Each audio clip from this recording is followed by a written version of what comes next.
11년 경력 요리사 퇴사 후 3km 떨어진 곳에 식당 냈다가 안녕하세요 버딩미 당신이 판사라면 입니다. 오늘 저는 여러분께 아주 흥미로운 사건을 하나 가져왔습니다.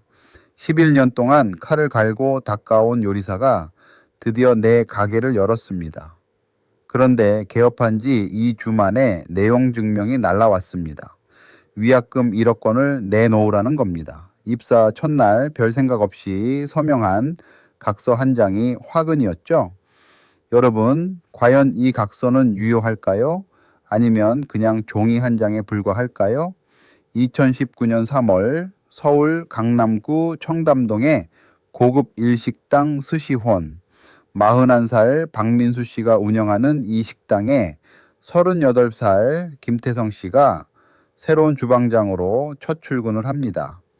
월급 300만 원, 연봉으로 치면 4,500만 원.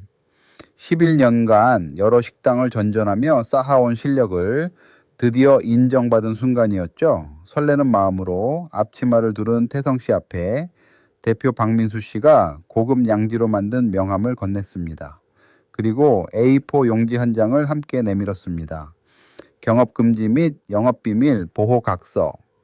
퇴사 후 3년간 반경 5km 이내에서 일식당을 운영하거나 근무할 수 없다는 내용이었습니다. 위반하면 위약금 1억 원. 태성 씨는 잠시 망설였습니다. 하지만 박 대표는 웃으며 말했죠. 이건 형식적인 거야. 우리 식당 레시피 보호하려는 거니까. 태성 씨는 그 말에 안심하고 사인을 했습니다. 당장 일을 시작해야 했고 청담동 일식당 주방장이라는 타이틀이 주는 무게감도 무시할 수 없었거든요. 태성 씨는 정말 성실했습니다. 새벽 5시에 노량진 수산시장에 나가 생선을 직접 골랐고 밤 11시까지 주방을 지켰습니다. 스시온의 간판 메뉴인 연어 아브리 새우시는 사실 태성 씨의 아이디어였습니다. 매출은 꾸준히 올랐고 손님들은 김 셰프 손맛을 찾아왔죠. 그런데 월급은 3년간 단 한 번도 오르지 않았습니다.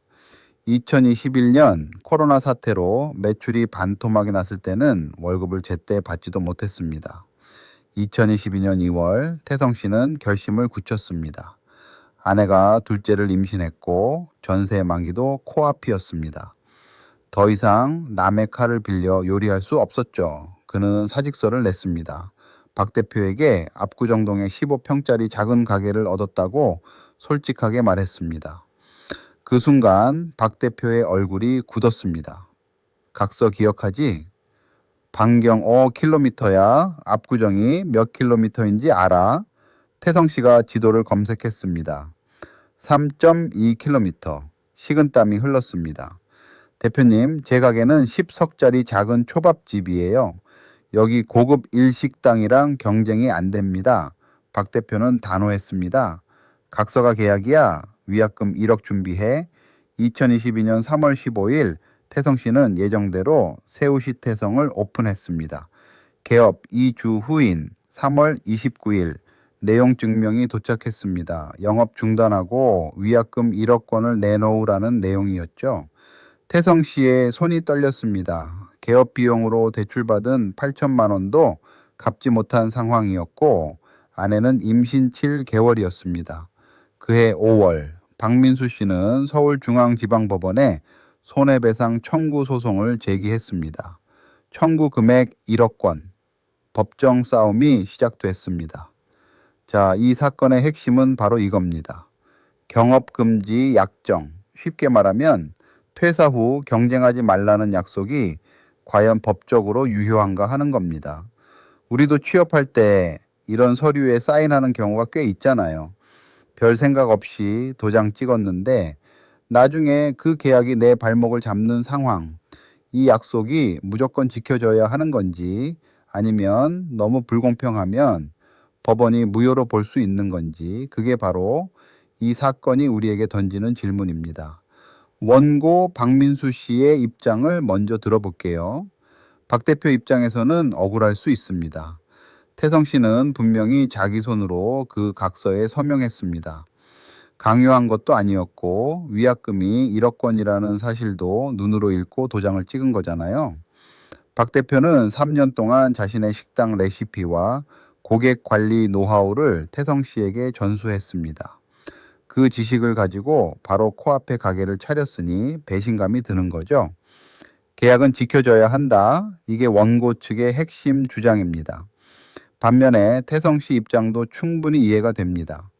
반경 5km라는 게 어느 정도냐 하면 청담동에서 5km면 강남 지역 일식당의 70% 이상이 그 안에 들어옵니다. 3년 동안 그 지역에서 일할 수 없다는 건 사실상 자기 분야에서 일하지 말라는 소리나 다름없는 거죠. 더군다나 박 대표는 이 각서의 대가로 월급을 올려주거나 특별 보너스를 준 적도 없었습니다. 3년 동안 월급은 한 푼도 인상되지 않았거든요. 그리고 태성 씨의 10석짜리 소규모 초밥집과 박 대표의 고급 일식당은 가격대도 다르고 고객층도 완전히 다릅니다. 실질적인 경쟁 상대라고 보기 어렵다는 거죠. 여러분은 어느 쪽 손을 들어주시겠습니까? 서명한 계약은 무조건 지켜야 한다고 생각하시나요? 아니면 아무런 대가도 없이 직업의 자유를 이렇게 제한하는 건 너무 불공평하다고 보시나요? 지금 블로그에서 직접 투표해 보실 수 있습니다. 원고 승소냐, 피고 승소냐, 여러분의 한 표가 모이면 실제 판결과 비교해 드리는데요. 투표 결과를 먼저 확인하신 후에 판결을 공개해 드립니다.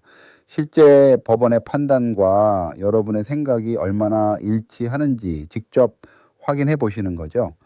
자, 그럼 기다리시던 분들을 위해 이제 실제 판결을 공개하겠습니다.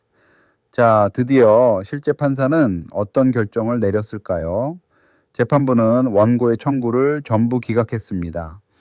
태성 씨가 이겼습니다. 경업금지 약정이 무효라는 판결이었습니다. 재판부가 밝힌 이유는 크게 세 가지입니다. 첫째, 아무런 대가가 없었습니다.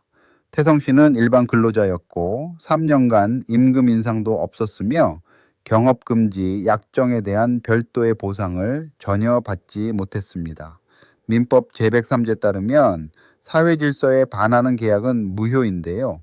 아무런 대가 없이 헌법상 직업선택의 자유를 제한하는 건 이에 해당한다고 본 겁니다.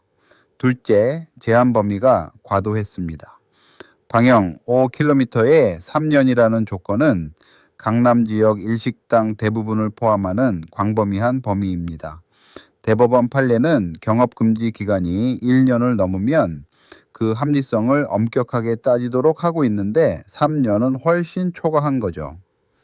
셋째, 실질적 경쟁 관계가 없었습니다. 새우시오는 1인 객단가 15만 원의 고급 일식당이고 새우시타해성은 1인 객단가 3만 5천 원의 소규모 초밥집입니다. 타겟 고객 자체가 달라 경쟁 관계로 보기 어렵다는 겁니다. 게다가 박 대표가 주장한 매출 손실도 실제로 입증되지 않았습니다. 태성 씨 퇴사 전후로 새우시온 매출에는 별 차이가 없었거든요. 재판부는 마지막으로 이렇게 말했습니다. 근로자의 생존권과 사용자의 이익 보호는 균형을 이루어야 하며 형식적 합의만으로 기본권을 제한할 수 없다. 판결을 들은 태성 씨는 법정을 나서며 처음으로 눈물을 보였다고 합니다. 이 판례가 우리 일상에 주는 교훈은 명확합니다. 취업할 때 경업금지 각서에 서명하게 되는 경우가 생각보다 많습니다. 그런데 오늘 사건에서 보셨듯이 서명했다고 해서 무조건 유효한 건 아닙니다. 법원은 세 가지를 따집니다. 첫째, 사용자가 실제로 보호할 만한 이익이 있는가? 둘째, 근로자에게 그 제한에 상응하는 대가를 줬는가? 셋째, 제한의 기간과 범위가 합리적인가? 이 세 가지를 충족하지 못하면 약정이 무효가 될 수 있습니다. 만약 여러분이 비슷한 각서의 서명 요청을 받는다면 반드시 제한 범위와 기간을 꼼꼼히 확인하시고 가능하다면 이에 상응하는 별도 보상을 요구하거나 전문가 상담을 받아보세요. 알아두면 반드시 도움이 됩니다. 당신이라면 어떤 판결을 내리셨을까요? 계약의 자유를 지켜야 한다고 보셨나요? 아니면 오늘 법원처럼 직업의 자유편에 서셨을까요? 버딩미가 마음에 드셨다면 구독과 공유 부탁드립니다. 여러분의 공유 한 번이 더 많은 분들에게 생활 속 법 이야기를 전달하는 힘이 됩니다.